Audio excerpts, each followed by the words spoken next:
السلام عليكم ورحمة الله تعالى وبركاته.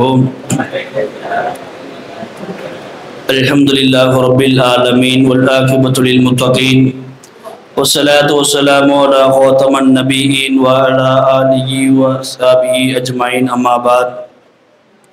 உலகத்தை படைத்து பரிபாலித்துக் கொண்டிருக்கக்கூடிய இரட்சகன் அல்லாஹ்விற்கு எல்லா புகழும். மேலும் மக்கத்துக்கு ஓமான் மதீனத்து பெருமான் எம்பெருமானார் ஸல்லல்லாஹு அலைஹி வஸல்லம் அவர்கள் மீதும் அவர்களை சற்றும் பிசகாது பின்பற்றிய உத்தம சத்திய சஹாபாக்கள், தாபிஈன்கள், தபா தாபிஈன்கள், நாதாக்கள், அக்தாபுகள், நாம் மற்றும் நம்மை சார்ந்த அனைவர்கள் மீதும் அல்லாஹ்வுடைய சாந்தியும் சமாதானமும் என்றென்றும் குன்றாமல் நின்று நிலவட்டுமாக. அல்ஹம்துலில்லாஹ், தினம் ஒரு டாபிக் பார்த்துக்கிட்டு இருக்கிறோம். அதன் அடிப்படையில் இன்று நாம் பார்க்க இருப்பது பேணுதல். அல்லாஹ் சுப்ஹானஹு வ தஆலா சொர்க்கத்தை படைக்கிறான். சொர்க்கத்தை படைச்சு ஜிப்ரீல் அலைஹிஸ்ஸலாம் அவங்களை அனுப்பிச்சு போய் பார்த்துட்டு வர சொல்றான். சொர்க்கம் எப்படி இருக்குன்னு பார்த்துட்டு வர சொல்றான். ஜிப்ரீல் அலைஹிஸ்ஸலாம் போய் சொர்க்கத்தை பார்த்துட்டு வந்து சொல்றாங்க, யா அல்லாஹ், இந்த சொர்க்கத்தை பத்தி யாரெல்லாம் கேள்விப்படுறாங்களோ, இந்த சொர்க்கத்துடைய மாளிகைகள், இந்த சொர்க்கத்துடைய உள்ள நியாமத்துகளை யாரெல்லாம் கேள்விப்படுறாங்களோ அவங்க அனைவரும் இந்த சொர்க்கத்தை தான் நுழைவாங்க என்பதாக ஜிப்ரீல் அலைஹிஸ்ஸலாம் சொல்லி காட்டுறாங்க. அல்லாஹ் உடனே என்ன பண்றான், அந்த சொர்க்கத்துக்கு முன்பதாக சிரமங்கள் கஷ்டங்கள் என்ற ஒரு திரையை போட்டதுக்கு அப்புறம் ஜிப்ரீல் அலைஹிஸ்ஸலாம் அனுப்பிச்சு வைக்கிறான். இப்ப போய் நீங்க பார்த்துட்டு வாங்க அப்படின்னு சொல்றான். யா அல்லாஹ், கட்டாயமா இப்படிப்பட்ட சிரமங்கள் இப்படிப்பட்ட கஷ்டங்கள் இருக்குது, கண்டிப்பா யாரும் என்ன பண்ண மாட்டாங்க, இந்த சொர்க்கத்தில் நுழைய மாட்டாங்க என்பதாக சொல்லி காட்டுறாங்க. அல்லாஹ் நரகத்தை படைச்சு ஜிப்ரீல் அலைஹிஸ்ஸலாம் அனுப்புறான். ஜிப்ரீல் அலைஹிஸ்ஸலாம் போய் பார்க்கறாங்க. யா அல்லாஹ், இந்த நரகத்தை பற்றி யாரெல்லாம் கேள்விப்படுறாங்களோ, இந்த நரக தண்டனையை பத்தி யார் கேட்கிறாங்களோ, இந்த நரகத்துடைய நிலைகளை பற்றி யாரெல்லாம் கேள்விப்படுறாங்களோ யாருமே என்ன பண்ண மாட்டாங்க, இந்த நரகத்தில் நுழைய மாட்டாங்க என்பதாக சொல்லி காட்டுறாங்க. அல்லாஹ் என்ன பண்றான், தன் ஆசபாசங்களை கொண்டு என்ன பண்றான், அந்த நரகத்தை அல்லாஹ் ஒரு திரையிடுறான். இப்ப போய் பார்த்துட்டு வாங்க என்பதா என்ன பண்றான், அல்லாஹ் சொல்லி காட்டுறான். போய் பார்த்து வந்த ஜிப்ரீல் அலைஹிஸ்ஸலாம் சொல்றாங்க, யா அல்லாஹ், மக்கள் எல்லா நபர்களும் தன் மன இச்சைகளை ஆசைகளை பின்பற்றி இந்த நரகத்தில் தான் நுழைவார்கள் என்பதாக சொல்லி காட்டுறாங்க. இந்த ஹதீஸிலிருந்து விலகு வருவது, சொர்க்கம் செல்வது மிக எளிதான விஷயம் கிடையாது. இந்த உலகத்தில் நாம் நினைத்தது போல வாழலாம். மாற்று மத சகோதரர்கள் சொல்வதை போல இருக்கிறது ஒரு வாழ்க்கை, ஜாலியா என்ன பண்ணணும், என்ஜாய் பண்ணணும். இந்த வாழ்க்கையை நாம் நினைத்ததை போல வாழ வேண்டும் என்று நாம் வாழ்ந்தால், பேணிக்கை இல்லாமல் நாம் நினைத்ததை நம் மனதுக்கு தோண்டியதெல்லாம் செய்தால் கட்டாயமா நாம் நரகத்துக்கு தான் செல்வோம். இந்த வாழ்க்கையில் நாம் வாழ வேண்டும், சொர்க்கம் செல்ல வேண்டும் என்று சொன்னால் சில கஷ்டங்களையும் சில பேணுதல்களையும் நாம் கட்டாயம் கடைபிடித்துதான் ஆக வேண்டும். அதனாலதான் ரசூலா சொல்லி காட்டுறாங்க, அத்துன்யா சிஜ்னுல் முஃமினி வ ஜன்னத்துல் காஃபிரி. இந்த உலகம் என்பது முஃமின்களுக்கு சிறைச்சாலை என்பதாக சொல்லி காட்டினாங்க. முஃமின்கள் சில கட்டுக்கோப்புகளோடு சில சட்டத்திட்டங்களுக்கு உட்பட்டுதான் வாழ வேண்டும். ஆனால் காஃபிர்களுக்கு அப்படிப்பட்ட நிலைமை கிடையாது.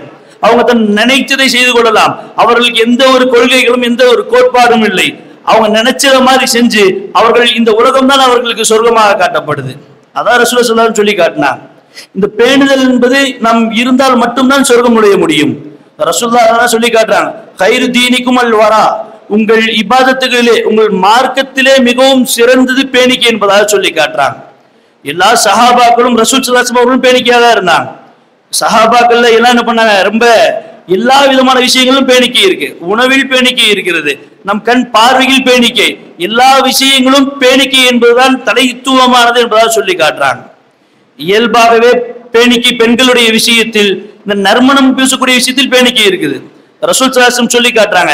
நறுமணத்தை பத்தி சொல்லும் போது சொல்றாங்க, பெண்கள் செய்யக்கூடிய அவங்க பேணிக்கை, அவங்க வந்து என்ன பண்ணலாம், அவங்க பூசக்கூடிய நறுமணங்கள் பூசக்கூடிய விஷயங்களில் கலர் தெரியலாம், ஆனா என்ன பண்ணக்கூடாது, நறுமணம் வரக்கூடாது.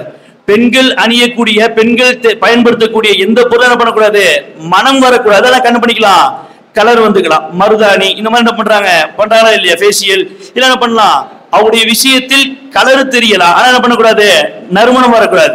அதுவே ஆண்களுடைய விஷயத்தில் போது நறுமணம் இருக்கலாம், ஆனா என்ன பண்ணக்கூடாது, கலர் தெரியக்கூடாது. ரசூல் ஸல்லல்லாஹு அலைஹி வஸல்லம் எல்லா காலகட்டத்திலும் ஒவ்வொரு விஷயத்திலும் என்ன பண்ணாங்க, சஹாபாக்களுக்கு பேணிக்கையை கற்றுக் கொடுக்குறாங்க. ஒரு முறை இப்படி என்ன பண்றாங்க, அம்மார் இப்னு யாசிர் ரலியல்லாஹு அன்ஹு என்ன பண்றாங்க, ரசூல் ஸல்லல்லாஹு அலைஹி வஸல்லம் கிராஸ் பண்றாங்க. அவங்க வந்து ரசூலுல்லாஹ்ட்ட சலாம் சொல்றாங்க, ஆனா ரசூல் என்ன பண்ணல, பதில் சலாமே சொல்லல. ஏன்னு கேட்கும்போது ரசூலா சொல்லி காட்டினாங்க, அவங்க கையில என்ன பண்ணாங்க, ஒரு மருதாணியை போன்ற ஒரு விஷயம் என்ன பண்ற வச்சிருக்கிறாங்க. அவங்க வெடிப்பின் காரணமா வச்சிருக்கிறாங்க. ஆனா அதை பார்த்து ரசூலா சொன்னாங்க, இது பெண்களுடைய இது, இதில் நாம் பேணிக்கையாக இருக்க வேண்டும் என்பதாக ஸல்லல்லாஹு அலைஹி வஸல்லம் சொல்லி காட்டினாங்க. அம்மா நாயகம் வந்து அவங்களுடைய சிறப்பை பற்றி சொல்லும்போது பல்வேறு சொல்லி காட்டுறாங்க. சொர்க்கம் ஒரு 4 நபரை தேடுதுன்னா அது அம்மார் ரலியல்லாஹு அன்ஹு அவங்களையும் தேடுதுன்னு சொல்லி காட்டுறாங்க. இப்பேற்பட்ட சஹாபாக்கள் ரசூலுல்லாஹி விட்டு சலாம் சொல்லும் போது கூட ரசூல் என்ன பண்ணல, பதில் சலாம் சொல்லாமல் அவங்களுக்கு பேணிக்கை தான் ரசூல் ஸல்லல்லாஹு அலைஹி வஸல்லம் அவர்கள் கற்றுக் கொடுக்கிறாங்க. எல்லா விஷயத்தையும் நம் பார்வையை தாழ்த்துவது நம் கண்ணுக்கு கொடுக்க வேண்டிய பேணிக்கை. உணவில் நாம் பேணிக்கையாக இருக்க வேண்டும். உமர் நாயகம் சொல்லி காட்டுறாங்க, தரக்து திஸ்அத் அஸார் மினல் ஹலால் மகாஃபத்துர் ரிபா, நான் வட்டிக்கு பயந்து ஹலாலான விஷயங்களை நான் விட்டு விட்டேன் என்பதாக சொல்லி காட்டுறாங்க. 10 விஷயம் இருக்குன்னா அந்த 10 விஷயத்தை என்ன பண்ணேன், நானு 9 விஷயங்களை நான் என்ன பண்ண செய்யவே இல்லை.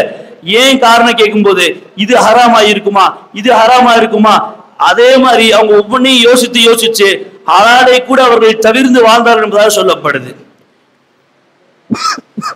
இயல்பாகவே இன்றைய சூழலில் நமக்கு மிகவும் தேவையான ஒரு பேணிக்கை தான் நாவை பேணுதல். நம் நாவை எல்லா நேரங்களிலும் பேண வேண்டும். நாவை பேணுதல் என்பது ஈமானில் ஒரு பகுதி என்பதாக சொல்லி காட்டுறாங்க. மன்கான யுக்மினு பில்லாஹி வல் யௌமில் ஆகிர் ஃபல்யகுல் கைர், பேசினால் நல்லதாக பேச வேண்டும். அவ் யகுல் யஸ்முத், இல்ல நீ என்ன பண்ண வேணா, பேசினால் நல்லதை பேசுங்கள், இல்லைன்னா நீ என்ன பண்ண வேணா, பேசவே வேண்டாம் என்பதாக ரசூல் சொல்லி காட்டுறாங்க. பல்வேறு விஷயங்கள்.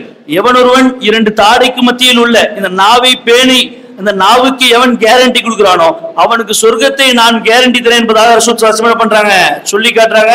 நம் வாழ்நாள் முழுக்க பேணிக்கையாக வாழ்ந்தால் மட்டும்தான் சொர்க்கம் செல்ல முடியும். நம் வாழ்க்கையில் எல்லா நிலையிலும் பேணுதலுடைய வாழ்க்கையை அல்லாஹ் நம் அனைவருக்கும் தந்தல் புரிவானாக. வ ஆகிரு தஅவானா அல்ஹம்துலில்லாஹி ரப்பில் ஆலமீன். அஸ்ஸலாமு அலைக்கும் வரஹ்மத்துல்லாஹி தஆலா வபரகாத்துஹு.